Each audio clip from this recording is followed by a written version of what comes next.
Antes de começar o vídeo, eu quero pedir a você que acompanha o Blog da Cidadania que se inscreva no nosso canal, curta e compartilhe os nossos vídeos, acione o sininho das notificações, que assim você nos ajuda a fazer o nosso trabalho. E vamos ao vídeo.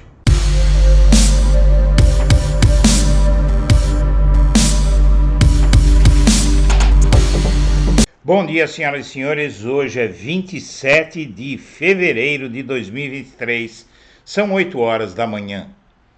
E chega, Lula decide pôr um basta às fake news da extrema-direita, do bolsonarismo, que não param e continuam tumultuando a política brasileira e até a governança do país.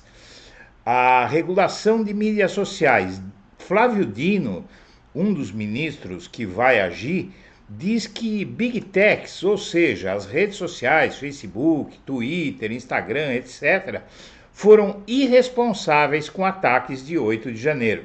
Em meio a debates sobre regulação, o ministro da Justiça, Flávio Dino, diz que redes sociais tinham meios, mas não quiseram coibir a propagação de convocações para os atos de 8 de janeiro em Brasília. Nos 54 dias em que Flávio Dino atuou como ministro da Justiça até a última sexta-feira, ele se tornou uma figura praticamente onipresente no noticiário nacional e internacional. Tudo isso, claro, com o beneplácito de Lula. Ele é ministro de Lula e não dá um passo sem que o presidente permita. Então, por trás das ações dele está Lula, basicamente. Em pouco mais de 2 meses, ele foi um dos principais responsáveis por lidar com as duas primeiras crises do terceiro governo do Lula, os ataques à sede dos poderes em Brasília e a crise humanitária dos Yanomami. E foi com a crise dos atos de 8 de janeiro no retrovisor que o Flávio Dino aproveitou para defender uma das pautas mais polêmicas levantadas pelo governo, a regulação das mídias sociais. Nos últimos dias, o governo voltou a defender que as empresas de tecnologia que atuam no setor das redes sociais devem ser responsabilizadas pela propagação de conteúdos que violem ou encorajem a violação da lei e as fake news. Questionado, ele disse que as chamadas Big Techs das redes sociais foram irresponsáveis, como eu já disse. Palavras de Dino. Infelizmente, sim, essas empresas, todas elas de um modo geral, podem se autorregular e elas fazem isso. Existem filtros na internet? Sim ou não? Claro que existem. Existem mecanismos pelos quais as Big Techs sabem o que está circulando e induzem, inclusive, a circulação de certos conteúdos. Ou seja, os meios tecnológicos existem. Não quiseram fazer isso, diz o ministro.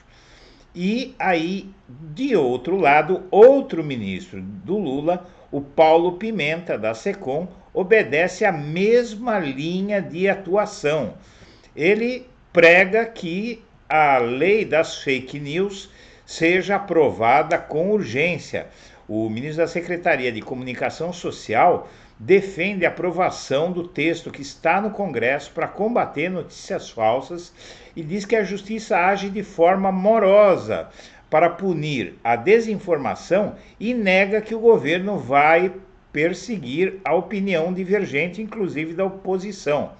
E essa é a questão. Tem havido um debate dizendo que proibir certos comentários, certas versões que circulam por aí, atenta contra a liberdade de expressão. A atuação desses dois ministros, Flávio Dino e Paulo Pimenta, Flávio Dino da Justiça e Paulo Pimenta, o ministro-chefe da Secretaria de Comunicação Social da Presidência da República, obedece a uma diretriz do ex-presidente Lula, que ele inclusive externou quando deu uma entrevista coletiva no mês de janeiro, da qual este blogueiro participou lá em Brasília, no segundo andar do Palácio do Planalto.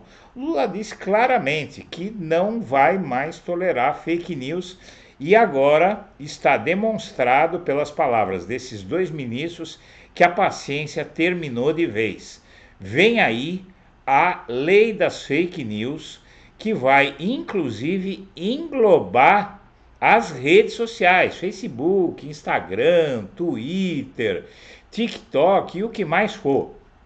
YouTube também, né? O ministro da Secretaria de Comunicação Social da Presidência da República, ligado à presidência, Paulo Pimenta, defende a aprovação de uma lei no Congresso para combater notícias falsas para dar segurança jurídica. E ele disse em entrevista ao jornal o Globo que o processo de punição pelo Poder Judiciário para quem divulga fake news é lento. E é lento mesmo, inclusive a retirada de conteúdo, não é? Este blogueiro várias vezes teve que lidar com isso, porque infelizmente você hoje, se alguém decidir ir à internet e te acusar de um crime grave que pode inclusive ter repercussões sobre a sua vida pessoal, podem ter repercussão sobre o seu emprego, sobre seus relacionamentos, se essa pessoa decide fazer isso, você vai ter uma dificuldade gigantesca para buscar os seus direitos, para impedir que essa pessoa destrua a sua imagem, destrua a sua reputação com mentiras grosseiras. A pessoa pode inventar o que quiser hoje, minha amiga, meu amigo, contra você, e você não pode fazer nada de imediato. Quando a justiça se mexer, a versão mentirosa já se espalhou completamente e você já está sofrendo os efeitos. E como todos nós sabemos, para as mentiras, há inclusive estudos, não é, que mostram que as fake news elas se espalham muito mais rapidamente do que a verdade dos fatos. Então, se fazem uma acusação falsa a você, isso se espalha como fogo. Se você conseguir colocar na internet, tirar essa mentira e colocar a verdade dos fatos na internet, isso não ganha a mesma velocidade. Ou seja, as fake news elas afetam a todos nós, inclusive aos próprios bolsonaristas, que são os maiores promotores de fake news do país. A paciência do Lula acabou. Agora a cobra vai começar a fumar. E sob ataque de extremistas, órgãos públicos bloqueiam comentários nas redes. E não podia ser de outra forma, porque os bolsonaristas, eles continuam tão ou mais ousados que antes. Na verdade, nós temos que saber e comentar o seguinte.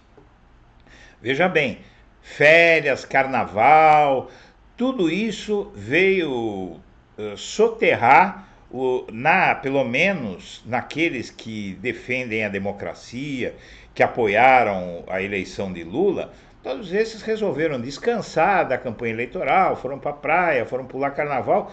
Enquanto isso, a extrema-direita está todo vapor nas redes sociais. Note-se que nas redes sociais eles continuam bombando, e como a esquerda, de fato a esquerda, saiu um pouco do debate por causa das férias, do carnaval, eles estão dominando tudo e dizendo tudo o que querem. Eles têm planos mirabolantes que você vai conhecer na edição de hoje. Os bolsonaristas mudam agora a narrativa sobre direitos humanos após a prisão dos comparsas deles que tocaram terror em 8 de janeiro. Publicações antigas de deputados bolsonaristas mostram mudança de discurso sobre direitos humanos. Eles dizem que os presos na Colmeia e na Papuda pelos atos terroristas de 8 de janeiro vivem em condições insalubres e pedem para eles direitos humanos. Vejam como são as coisas, né? E alvo de bolsonaristas, a ouvidoria da polícia tenta reverter os ataques do bolsonarismo ainda, não é? Uma praga que está difícil de eliminar. Muita gente diz, nossa, Eduardo, vamos parar de falar dos bolsonaristas. É impossível, a imprensa não para de falar dos bolsonaristas, porque todo dia é alguma coisa nova. E olha que se o Bolsonaro voltar e não tomarem uma atitude, ele vai incendiar esse país. Então não pensem, muita gente acha que tudo acabou, que o Bolsonaro sumiu, que não vai acontecer mais nada. Doce ilusão. Vai voltar ou vai continuar, mesmo de lá dos Estados Unidos, insuflando cada vez mais os seus robôs. E o Bolsonaro agora tem até, inclusive, ele bolou uma nova estratégia contra o STF. Eu vou resumir para você. A estratégia dele é mudar a Constituição para tirar poder no STF. Mas como que o Bolsonaro vai fazer isso, Eduardo? Simples, a bancada bolsonarista no Congresso Nacional é muito grande ainda e está só esperando palavras de comando desse sujeito. E vai começar a eleição de 2024, hein? A eleição para prefeito no país. Nesta semana vão sair as primeiras pesquisas eleitorais. Um grande instituto de pesquisa está em campo para testar os nomes posicionados nas disputas regionais. E aí pode ser Quest, pode ser Datafolha, pode ser qualquer um. Mas vem aí, vão começar as pesquisas. E o risco de uma meia derrota para o Haddad, na verdade, é uma vitória para o Brasil, porque o Jean Paul Prats, o presidente da Petrobras, escolhido pelo Lula, já descobriu como fazer para reonerar os combustíveis sem fazer o preço explodir para o consumidor. E é muito simples e é o que precisa ser feito. Acabar com a paridade de preço internacional, a tal da PPI, não é, que dá lucros imorais para os acionistas da Petrobras, e já está decidido que vão recolocar algum imposto, uma parte dos impostos nos combustíveis nos próximos dias, mas em 2 meses vai ser revertida essa lucratividade absurda dos acionistas da Petrobras, que está sangrando o Brasil com o preço exorbitante dos combustíveis. E o Palácio Planalto vê com ceticismo a ofensiva da oposição por instalação da CPI dos atos antidemocráticos, dos atos de 8 de janeiro. Na verdade, esse sujeito aqui, deputado federal André Fernandes, está sendo investigado pelo STF por insuflar os atos golpistas de 8 de janeiro. E acredite se quiser, ele mesmo está tentando implantar uma CPI, CPMI, não é? Uma CPI que tem deputados e senadores, para acusar o Lula pelos atos que ele e os comparsas dele praticaram em 8 de janeiro. E o Lula vai mostrar para esse sujeito que ele não está brincando com criança. Simplesmente o Lula vai fazer com que os governistas que tinham apoiado inicialmente essa CPI tirem a assinatura do requerimento. É muito fácil fazer isso. E por que é que o governo não quer mais a CPI, a CPMI dos atos golpistas? Quem acompanha o blog da Cidadania sabe, há mais de um mês que já vinha sendo dito aqui que essa CPMI ela ia tentar acusar o governo Lula, dizendo que o governo Lula incentivou aqueles atos para se vitimizar. É isso mesmo que você está ouvindo. Só que doce ilusão desse sujeito e dos comparsas dele. Não vai acontecer nada disso. E o presidente da Petrobras diz que a empresa tem uma máquina de proibir coisas. Em palestra no Rio Grande do Norte, o Jean Paul Prats, inclusive, criticou lucros discrepantes em relação a investimentos e vendas de ativos e já anunciou que vai acabar a festa dos acionistas com esse lucro obsceno e que se baseia na PPI, que é a paridade de preço internacional, que é o seguinte: eles equiparam o preço do petróleo aqui no Brasil ao preço que vige no mercado internacional, que é muito mais alto, ignorando que o Brasil é um dos maiores produtores de petróleo do mundo e tem petróleo à vontade. Aqui nós temos todo o petróleo que precisamos. Depois do golpe de 2016, acabaram com as refinarias no Brasil, que o PT e a Dilma, que o Lula e a Dilma construíram no país para refinar o petróleo do pré-sal.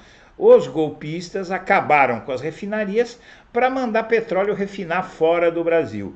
Isso vai acabar, as refinarias vão ser reconstruídas, não é tão rápido, mas vão ser reconstruídas, e essa história de paridade de preço internacional, de colocar o preço do petróleo aqui dentro, no mesmo patamar do que tem lá fora, vai acabar, e aí vai acabar o problema do preço dos combustíveis. Minha amiga, meu amigo, nós agradecemos a atenção, estaremos de volta ao meio-dia. Um abraço para todo mundo.